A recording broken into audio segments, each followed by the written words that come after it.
Can shame be healthy? Of course it can. It's a human emotion, and it's an important one. Shame is called both a self-conscious emotion and a social emotion. Self-conscious because it makes you aware of yourself and aware of how you're behaving. It's a social emotion because it helps you understand how your behavior and your actions affect people that you care about.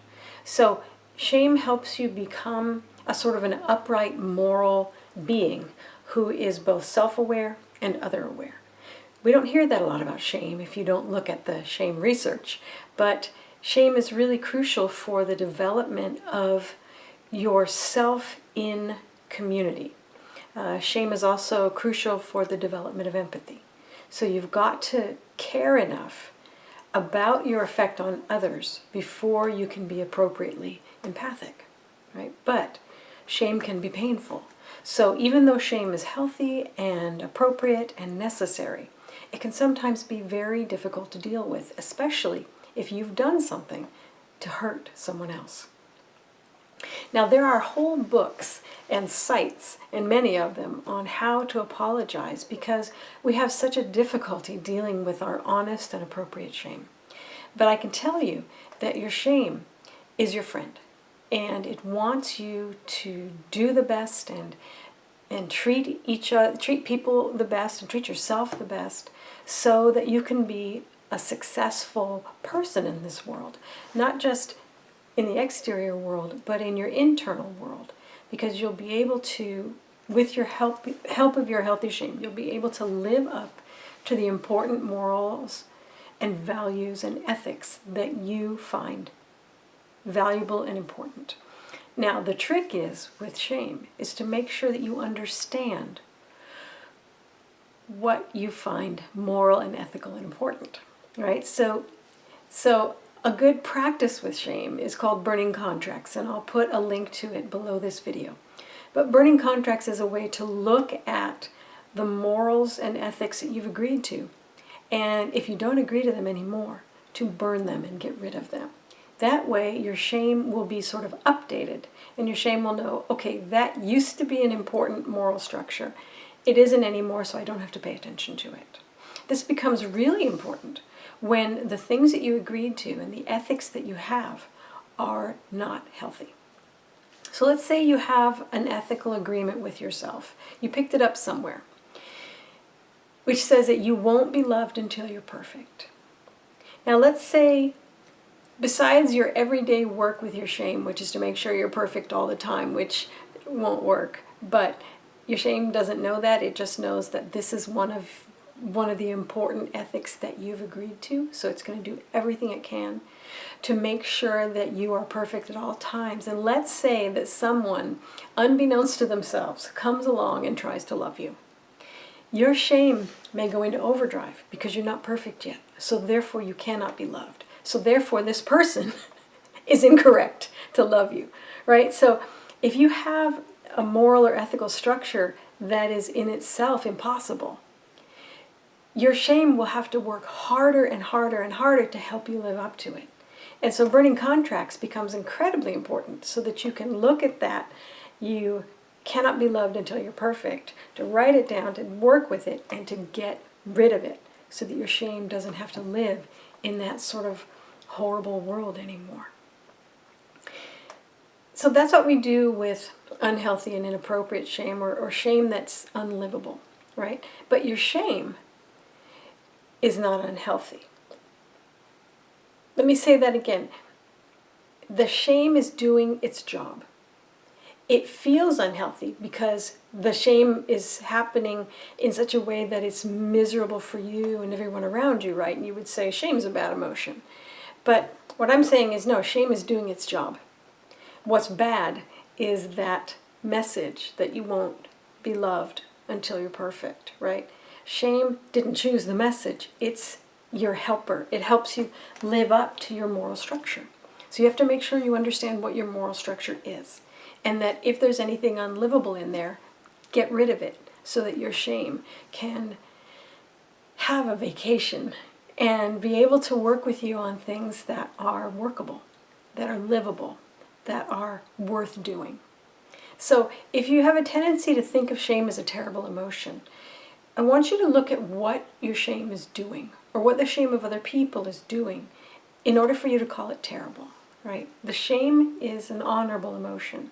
It helps you live up to the agreements you've made. If your agreements are terrible, then shame is going to look terrible. But shame is just doing its job. So let's say that you have shame about something you actually did, and that you did against one of your moral values that you find worthwhile. Let's say that one of your moral values is that you're going to treat people well and you're going to be kind to them. And for some reason, you slipped and you said or did something that really injured someone you care about. What we should expect is that your shame is like, whoa, Carla, what did you do, right? You may feel miserable. And this misery may make you feel like, oh, shame is a toxic emotion. No, it's not. It is working hard because not only have you gone against one of your moral principles, which will, in a self-conscious way, make you start to be less stable within your own self. And that's not a good thing, right? The shame needs to hold you up. But also, you've broken a rule in the social context of shame, such that your relationship is now damaged. And if you don't find a way to fix it, that person may detach from you, right? And so you become socially, well, endangered by your own behavior. So shame has got to go. You need to fix this now, right? So one of the first things to do is breathe. All right, whatever I just did, for whatever reason I did, it hurt that person. The job now is for me to apologize. And an apology should be simple, but it's not. Most of us haven't learned how to apologize appropriately. And so there are books and websites on how to apologize. One of the best books is a new book by Harriet Lerner called Why Won't You Apologize? And she walks through how to give a good apology. Now I looked on a site, I just typed in, how do you give a really good apology? And there were many different options. Here's the 7 steps. Here's the 5 steps. I wanted something simple. So I chose one with 4 steps. And the 4 steps are: admit that you were responsible, that you did it. First, say you're sorry. Then admit you are responsible. Make amends so that it's right again. And promise not to do it again. Right? So say you're sorry. Admit responsibility. Make it right again. And promise not to do it again. Those are 4 very simple things to do. And notice that nowhere in there is asking for forgiveness. Because if you've injured someone, whether you meant to or not, it happened. If you've injured someone, it's important for you to apologize so that your shame can calm down and go, okay, you're living up to your moral standards again. But it's also important for that injured person to know that you are not still dangerous, right? Whatever you did, whatever happened, you injured them. And it's important to stop and slow down and make sure that they know that you're not going to do it again. So when you apologize and you admit responsibility, you are not over-explaining, you are not making excuses, and you are not giving a lot of backstory. The person is injured. Your backstory is a way for you to not be injured, right? And it's important for you to have the strength of character to be able to feel your own shame and accept responsibility for having done something, right? So what can you do to make it right? It could be that the person is not ready for you to make it right, but you can just sort of put a little, card out in the future that I will do whatever I can to make this right. And I will make sure that I don't do it again. So this was a painful thing that happened to you that I caused, and I'm not going to cause it again, right? And so the person is injured. Now they've heard that the injury-causing entity is off of the injury game, and that there's no longer danger from this person. And that's all they need to hear. They don't need to apologize to you, because that's about making you feel better, and you and your shame and shame's partner contentment will be in charge of that internally, so that you can say, that was painful, I caused pain, that was rough, but I feel proud of my capacity to take responsibility and apologize, right?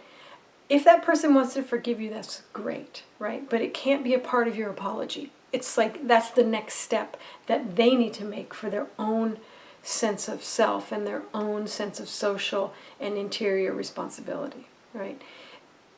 Shame is a very serious emotion because what it comes to address is serious. It's either you've broken a rule about your own internal structure or you've injured someone else.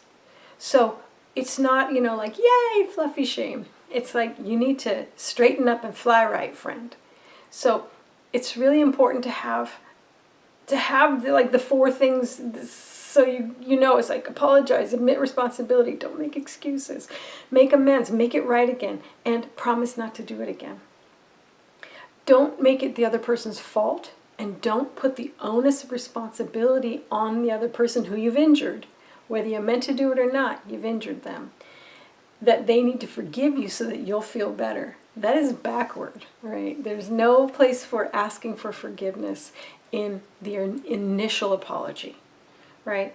Now, if your friend wants to lord it over you and they're doing things that are injuring you after you've made an appropriate and sincere apology, then you can talk to them. Then maybe your healthy anger is going to get up and say, I need to set a boundary here because, yes, I hurt you, and I did everything I could to make sure that you know that I'm sorry, that I won't hurt you again. So I want to know what is happening now, right? You don't have to get everything done right away. So that person is like a separate country, and you've injured the separate country. You bring your peace offering and you move back. You don't sort of go, I'll give you a peace offering if you trade me a candy, or something like that. So shame is a very serious emotion, and it helps you maintain a moral structure and your dignity and your kindness and your empathy. And once you do that, the intense shaming of yourself, the intense Carla, it will relax. You won't maybe feel less pain because it is painful to know that you were the agent of someone else's pain, and it's okay to feel that pain. But it's important to know that your shame is going to sort of relax at that time and know you did what you could, and I'm proud of you. And your contentment, that emotion that works with shame together, if you live up to your moral structure, your contentment will say, nicely done. And if you don't live up to your moral structure, your contentment is not going to come up because there's nothing to be content about, right? So if you've been working with healthy shame about a thing that you know that you shouldn't do, and you did it, and you've apologized, and you still have, or you can't apologize because you're so overwhelmed by shame, something that we use in dynamic emotional integration is called a shame shrine. And it is a way to continue to listen to the shaming messages without becoming overwhelmed by them. And I'm going to put a link to the dynamic emotional integration, is shortened to DEI, to the DEI consultants page on emotiondynamics.org, where you can find consultants who were trained by me for a year or more, and they all know how to create a shame shrine.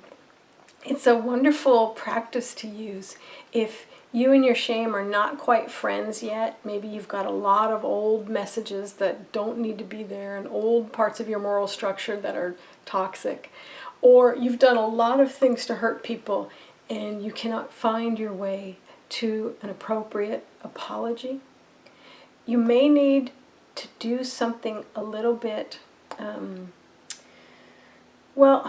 like ceremonial with your shame, so that your shame knows that it's hearing you, but you can get a little bit of a break. You and your body can get a little bit of a break so you can maybe breathe again and not feel like this constant Carla, right?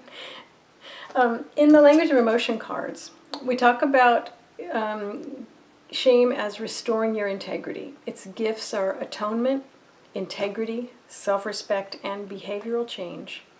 Your questions are who has been hurt and what must be made right. You can do this. You can make things right. But because we don't have a lot of experience in how to make an appropriate apology, thank you, Harriet Lerner. I'll also link to her book underneath this video. And maybe we've never even heard an appropriate apology in our lives. People would say, here's an apology I heard a lot. Well, I'm sorry you feel that way. I'm sorry you're so sensitive, right? That's not an apology on any level, right? That's putting the blame on me for being hurt, right? Instead of the person like looking at their own self and saying, why would a person who is sensitive find what I just did inappropriate? Instead, they're blaming the sensitive person, right? I'm sorry that, I've seen some apologies recently. I'm sorry that what I said was taken out of context and people were hurt. I mean, could there be any less responsibility in that? You need to say, I'm sorry, right? And then you make the changes that you need to make to evolve as a person and to become a better relationship partner and a better relator to your own internal structure. Shame is an incredibly important emotion, and if you listen to it, it will make sure that you are healthy and that your relationships are healthy. So welcome your healthy shame. Know that it's really trying to do the best for you, and learn how to apologize. It's painful, sure, but really, what valuable thing have you ever achieved without some discomfort and pain? Welcome your shame. It's a good friend. It's a good kind of pain when you need it. See you soon. Bye-bye.